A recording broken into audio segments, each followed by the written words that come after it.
we just read in Ezekiel, the 9th chapter, and the 4th verse about the mark, right? Now you guys listen good. This is from Nathaniel 7, all right? Nathaniel 7 and his cohorts are teaching that we go off when we talk about the mark of the beast. Now what about the mark of the Most High? The Most High don't put a chip in you, right? Right. Well, if you understand the Hebrew or the Greek, you would know that the word in Ezekiel 9 and 4 to 6, when it reads about the mark, the word in the Hebrew is YAHAWAH. Right. All right?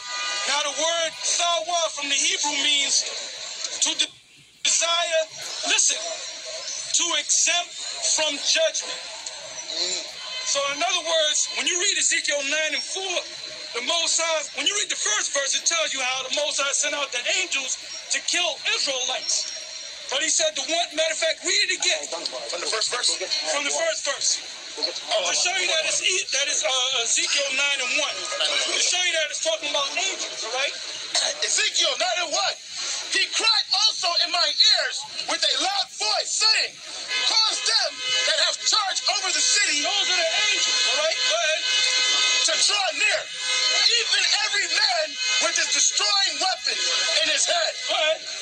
And behold, 6 men came from the way of the higher gate, which lieth towards the north, and every man a slaughter weapon in his head. These wasn't men, these are angels. When you read the whole story, you see that they're angels, because angels come in the form of men. Acts the 1st chapter, angels come in the form of men. All right? Go ahead. And one man among them was clothed with linen, with a writer's inkhorn by his side. He's wearing linen, so it ain't talking about the white man. Go ahead. And they went in and stood beside the brazen altar.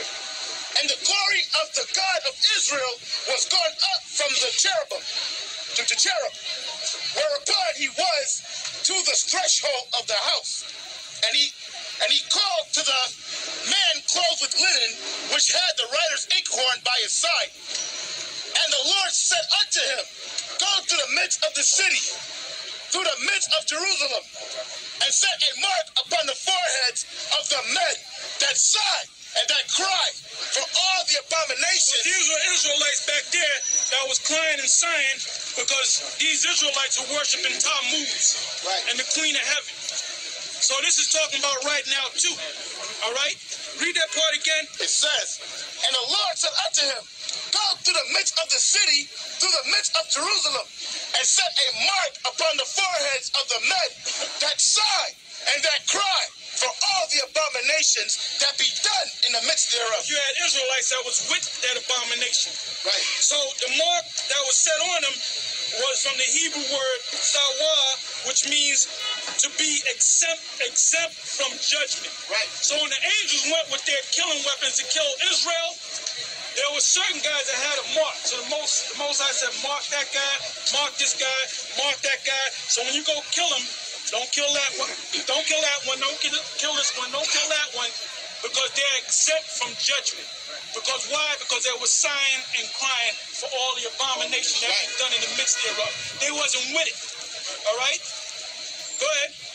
And to the others he said. And to the ones that wasn't sighing, the ones that was with it, go ahead. And to the others he said in mine hearing, go ye after him through the city and smite. Talking about Israelites. Go ahead. Let not your eyes spare. Go ahead. Neither have you pity. Slay utterly old and young, both maids and little children and women. Yeah, because when you read the scriptures, the worshiping, weeping of Tammuz, them women were mainly in it. They were the ones that made the cakes to the Queen of Heaven in Jeremiah.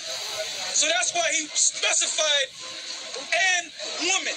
Make sure you get them women. Right. Go ahead. But come not near any man upon whom is the mark. What was the mark? He's exempt from judgment. He's exempt from judgment. That's right. He's exempt from judgment. Don't touch them guys. Right. Because they wasn't with this bullshit. All right? So now these guys, Nathaniel 7, them clowns down in the desert of Brooklyn, talking about, oh, well, that mark in Revelation, you said it's a chip that they put in you. Well, what about the Most High? That's a whole different Hebrew word. It's a different mark. Actually, it's from the Greek word Greek word charagma from the Greek, which means a stamp, an imprinted mark, right? As a mark branded on a horse, to carve, to cut in. Where is that again? Excuse me? What word was that? What's that? The word, okay, the word is from a Greek word. When you read, matter of fact, go to Revelation 13 and 16. Matter of fact, read this whole list of scriptures. Revelation 13, 16, jump to 17. Revelation 14, 8 to 9.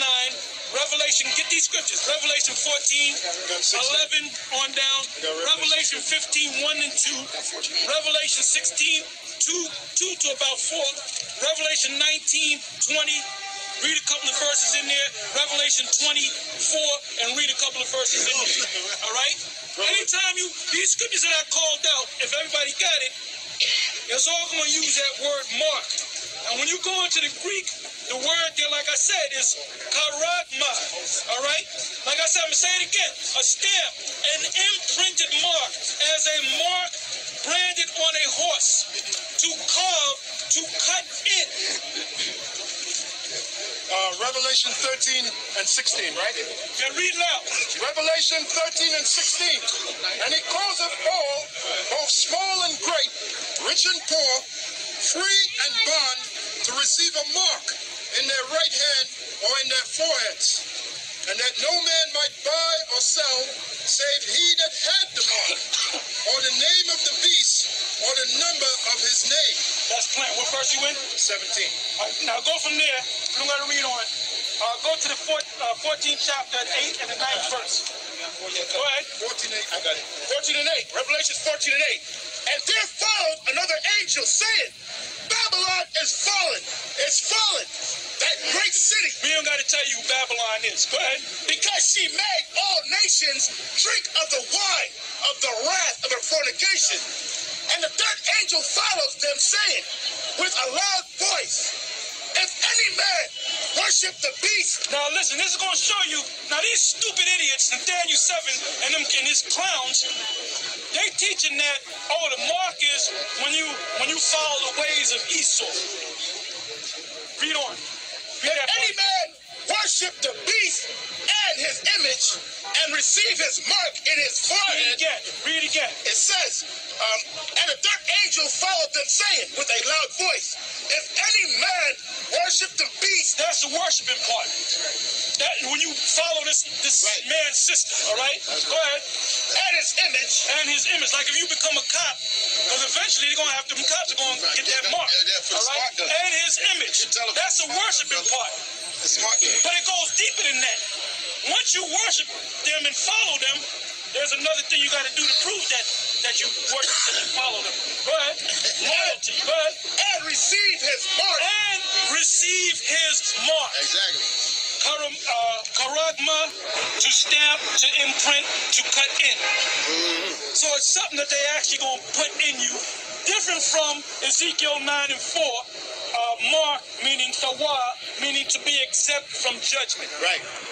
All right? This is Mark. So that's why nobody, that's why down there in the desert of Brooklyn, that's why they pass by and don't listen to your stupid ass. All right? And then you would never come out here because you don't want this heat up here, man. You don't want this heat up here. You want to stay in that nice area of Brooklyn where people walk by you like you fucking half crazy. Right. You want to come out here in the battlefield where the heat is at. Right. That's right. That's right. All right? Go ahead. That's why we getting on your ass, man. And that's why we calling your name. You and Barack Shah talking about you got your fucking house in order. I'm gonna see how much your house is gonna be in order when they start issuing them chips on your ass and your children. We'll see how much in order you are. Now, if you're a man of the Lord, you don't have to worry about that. All right? Go ahead. Go straight to the main point. Go ahead. It says Mark.